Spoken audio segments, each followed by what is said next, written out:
I've been to Kenya. I've met the people and explored their lands. I've formed community with them, and I've heard their stories. But the one subject that was left unspoken was AIDS.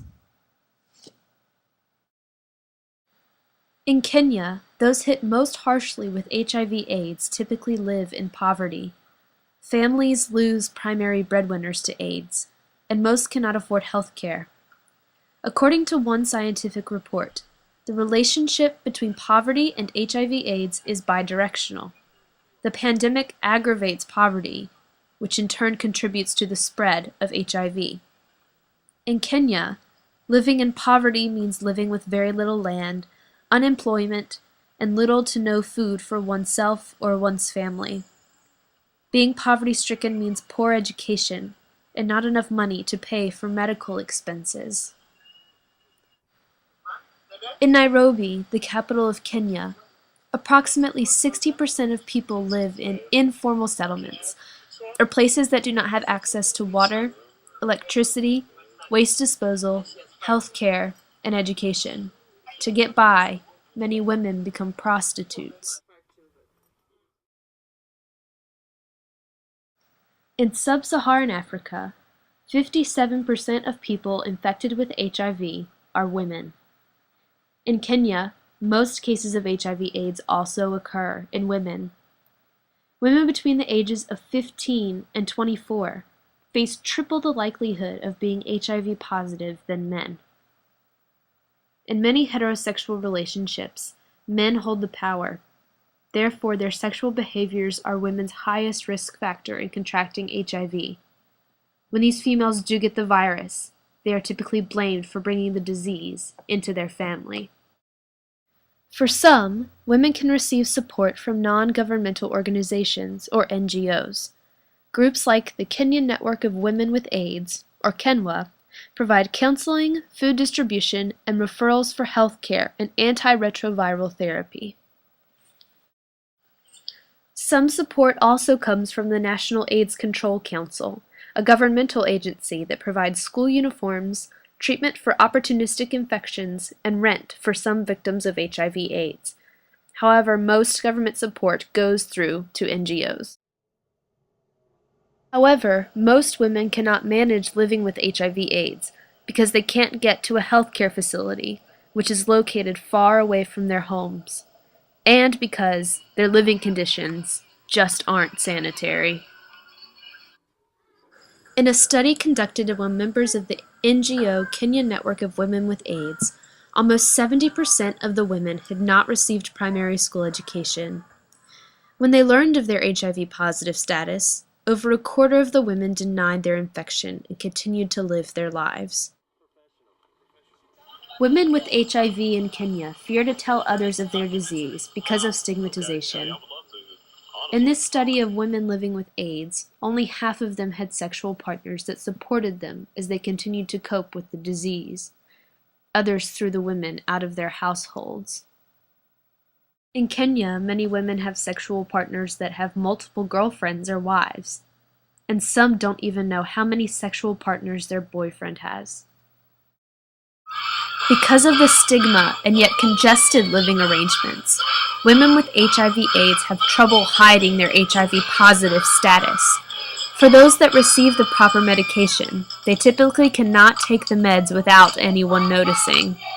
For new mothers that are HIV positive, one person with KENWA reports, "We advise the mother not to breastfeed, but once she is back home, the pressure is put on her by her husband because he does not want people to know their status, especially family members, so she ends up breastfeeding."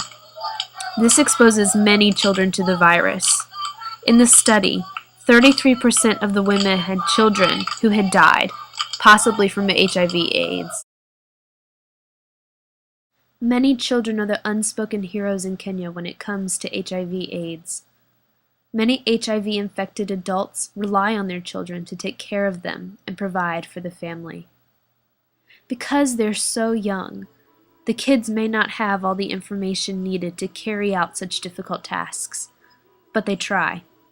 with this added stress of trying to keep their parents alive and also provide for themselves, their mental health deteriorates. The following are two stories from children who are the primary caregivers for their HIV-infected family members. The first is from a girl named Carolyn. She started taking care of her mom at age 10. Other than watching over her mother, she says, I also did other housework, such as cleaning the house, washing utensils, and fetching water. She had to leave school. She said, "You work throughout the day, no time for resting." Her mother died in a hospital. She wrote a poem called All That I Have Done Is Important. It goes, I was first caring for my mother when she was sick. She was too sick to do anything. I was the one to wash her and feed her. It reached a point where I could not sleep. She was crying of pain all the time. She needed water and wanted to be massaged. I also did the housework, cleaned the house, fetched water, and prepared food. I had to leave school. After her death, my grandmother fell sick. I started caring for her. We had no money. I could not take her to the hospital. I have had problems. I have been committed to caring and had little rest. But all that I have done has been important. The next story is from a boy named Pascal. He took care of his father who had AIDS until he was 7 years old. His mother had left the home because of the stigma associated with AIDS, leaving him alone to care for his dad. To get the necessary provisions, Pascal said, I had a vegetable garden which I used to cultivate and sell the produce from in order to buy drugs for my father or anything else he needed. His poem is entitled All This Suffering. It reads, My mother was nowhere to be found. My father's sickness got worse and worse. It forced me to leave school. He was unable to walk. I washed off his feces. He disturbed me during the night. I was very sad. I was left alone with my father. When he died, I thanked God. He made me suffer a lot.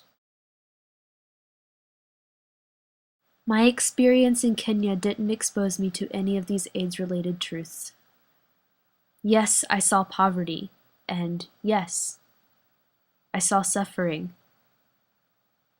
But AIDS was never mentioned. I fear that the more this disease holds a stigma and keeps people from talking, the less likely they will find a solution. I made great friends with many Kenyan people, especially the women and children. I just hope for a day when they can live openly and freely without the threat of HIV/AIDS standing in their way.